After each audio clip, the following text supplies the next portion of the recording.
Hi, I'm Larry Menti. This week on Jersey Matters, the Katie Brennan hearings continue in Trenton. We'll take you there. There's free services and free food for those in New Jersey affected by the shutdown. We'll tell you where that's happening. And 2018 was the wettest in New Jersey history.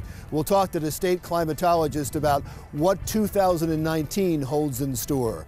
But first, the annual business survey is out. Here to talk about that is the CEO and president of the New Jersey Business and Industry Association, Michele Siekerka.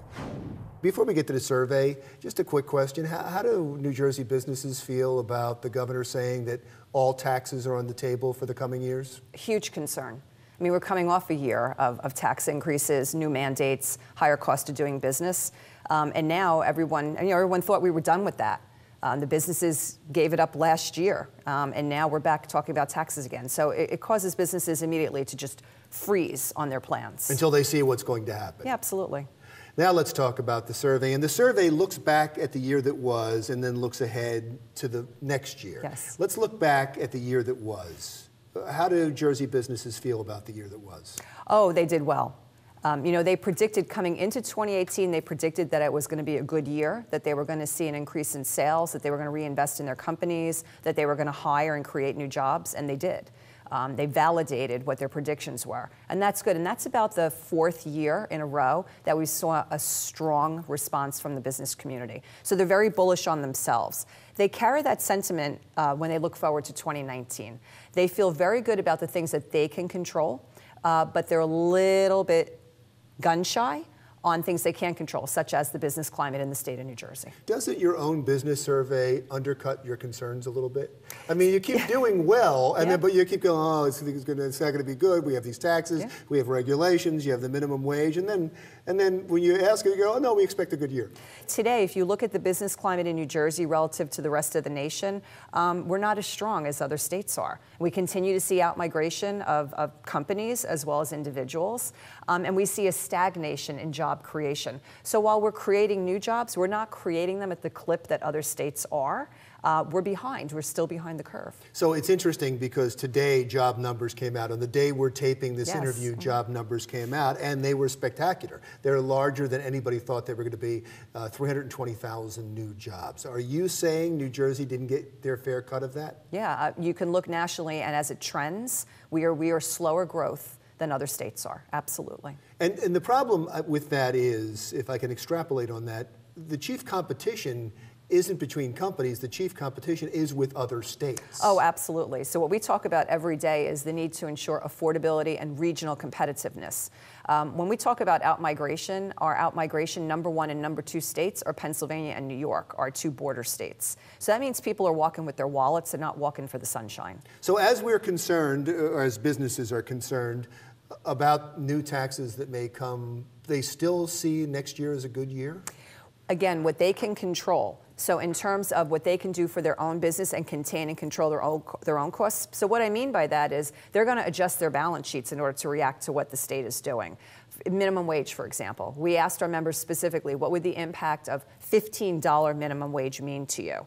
And what they told us is we'll have to cut hours, cut benefits, automate quicker, things like that. Those are negatives, but they can control their balance sheet to shift the pie around. But there's a point in time that their profit margin is so small that there's nothing left to the pie.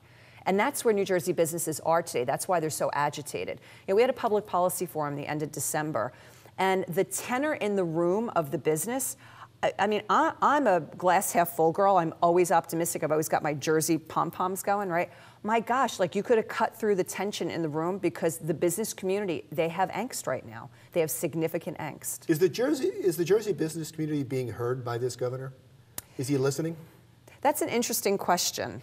So the governor's plan, his economic plan, talks all about innovation, and he's very high on entrepreneurship. He's very high on creating innovation, but at the same time, his policies are cutting right into that. When you increase cost for those who are the innovators, or even the large companies who create the incubation for the smaller companies, the policy is cutting against the types of things that he actually wants to do.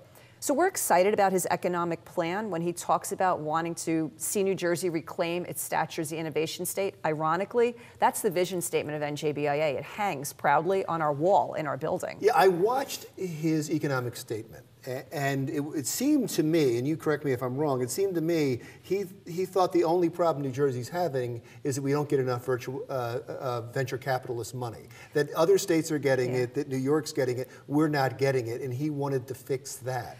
His plan, I suggest that his plan is one side of the equation. There's good stuff in there, but it's only one side of the equation, because he thinks if we can just continue to invest in innovation, that's going to solve our problem. That doesn't work. When he says we, he wants other people to. Yes. Not the state. Yes. Yes. Yes. So, and the other piece to that is creating new jobs alone. If we don't fix what's structurally broken in the state of New Jersey, and we have a lot of things structurally broken, okay, our pension system, our property taxes, our infrastructure, if we don't pay attention to fixing those things, every new job created is not sustainable. So if you were going to take sides on this, because Senate President Sweeney then came out with his economic statement right here at Monmouth University and talked about we got to fix the pension system, that's what you would say is the way to go right now. So what we say is that we need these two plans to intersect. All right, it's one thing to talk about moving an innovation economy. Again, our vision for the state of New Jersey, when we wake up every day, we have a vision that's bigger than NJBIA. You know, we work on the financial success of our members every day and ensure there's a business climate for them to be successful. But we have a grander vision for the state to become the innovation state again, right?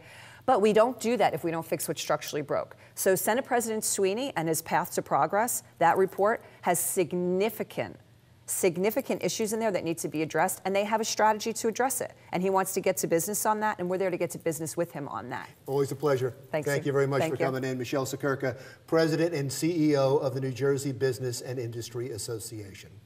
Jersey Matters continues right after this. Still to come on Jersey Matters, the murder trial begins in a high-profile case, a trial with no body. We'll explain when Jersey Matters continues.